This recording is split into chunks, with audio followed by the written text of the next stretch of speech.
Right now, your computer is running dozens of programs at the same time. Your browser, your text editor, maybe a music player in the background. And here's the strange part. Every single one of those programs believes it has access to the entire memory. The full address space, all to itself.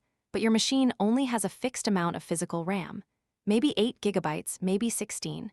There's nowhere near enough for every program to have its own private copy. So how does this work?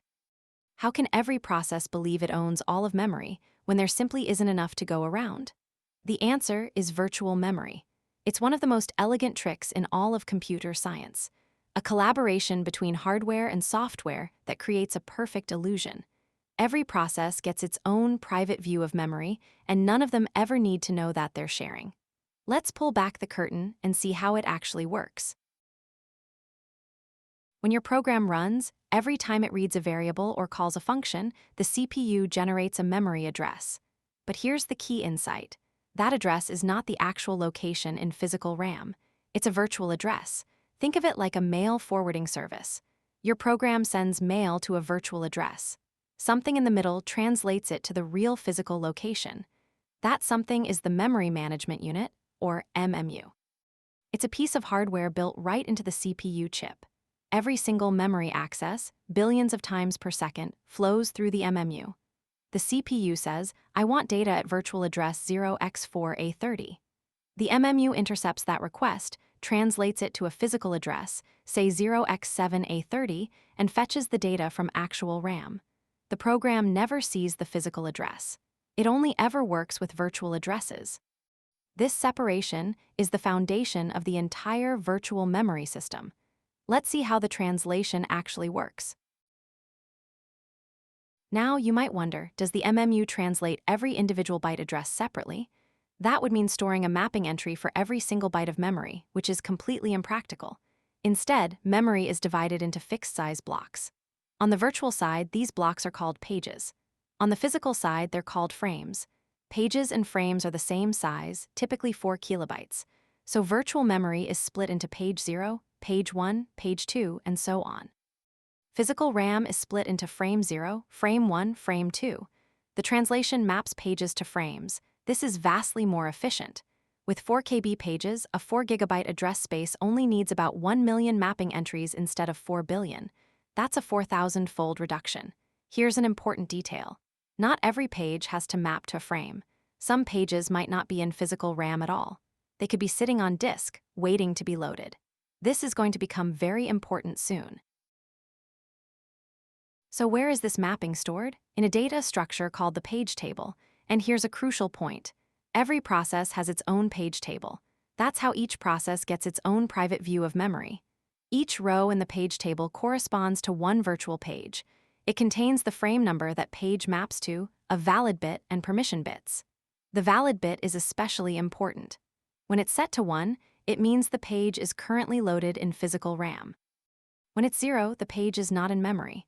Maybe it's on disk, or maybe it hasn't been allocated at all. Let's walk through a lookup. The CPU accesses virtual page 3. The MMU goes to row 3 of the page table and reads the entry. Frame number 7, valid bit 1, permissions are read and write. The translation succeeds, and the data is fetched from frame 7. But what happens when the valid bit is 0? That's called a page fault, and we'll get to that shortly. Let's trace through an actual address translation. Say the CPU wants to access virtual address 0x2A3C, and our page size is 4 kilobytes, which is 2 to the power of 12 bytes. First, we split the address.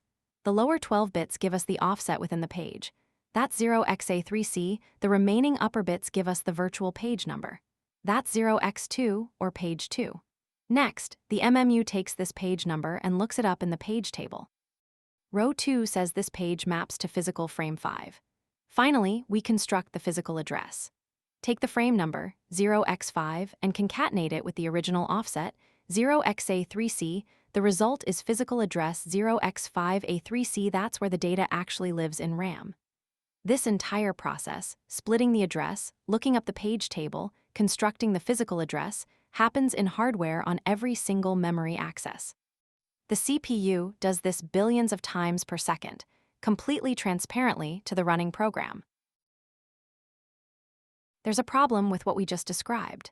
The page table lives in main memory.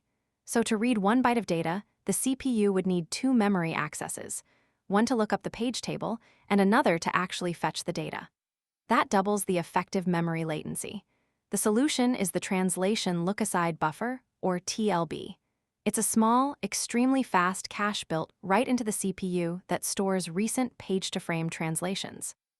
When the CPU generates a virtual address, the MMU checks the TLB first. If the translation is there, that's a TLB hit, and the physical address comes back in just 1 or 2 clock cycles. Only on a TLB miss does the MMU go to the page table in memory. After finding the translation, it stores it in the TLB for next time. TLB misses are rare because programs exhibit locality. They tend to access the same pages repeatedly.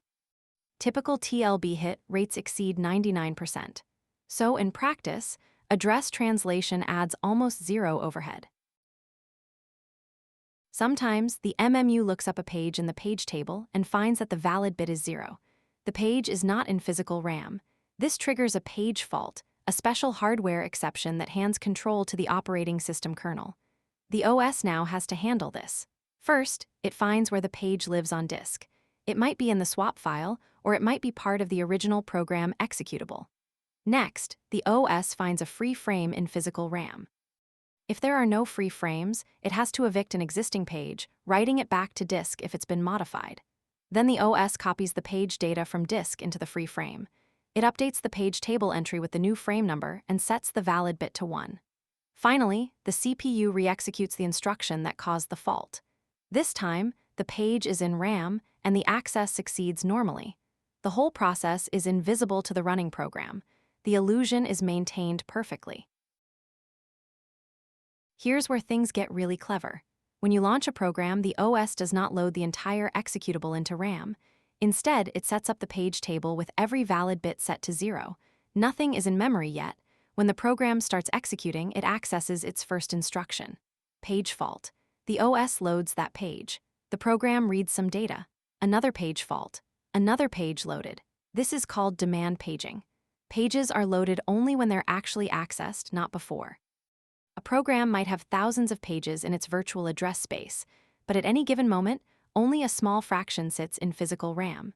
This works because of a principle called locality of reference. Programs tend to access a small set of pages intensively, called the working set, rather than touching their entire address space uniformly. Demand paging is incredibly efficient. It means your system can run programs whose total virtual memory far exceeds your physical RAM. The OS just keeps the active pages in memory and everything else on disk.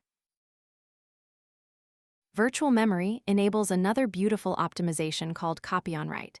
When a process calls fork to create a child process, you might expect the OS to duplicate all of the parent's memory. But that would be incredibly slow and wasteful. Instead, the OS does something clever. It makes both the parent and child page tables point to the exact same physical frames. Both processes share the same memory, but the OS marks all those shared pages as read-only. Now, if either process just reads the data, everything works fine. They're reading the same physical memory and getting the same values. But when one of them tries to write to a shared page, it triggers a page fault because the page is marked read-only.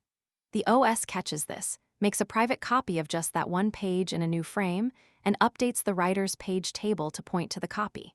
Now the writer has its own version. Only pages that are actually modified get duplicated. This makes fork nearly instant, even for processes using gigabytes of memory. Let's zoom out and see the complete picture. Every single memory access your CPU makes, billions per second, goes through this pipeline. The virtual address is split into a page number and an offset. The TLB checks for the translation first. With a 99% hit rate, it almost always succeeds in just 1 or 2 cycles. On a TLB miss, the page table is consulted. If the page is valid, the frame number is returned and cached in the TLB. If the page isn't in RAM, a page fault brings it in from disk transparently. Demand paging means only the working set occupies physical RAM. Copy on write makes process creation nearly free.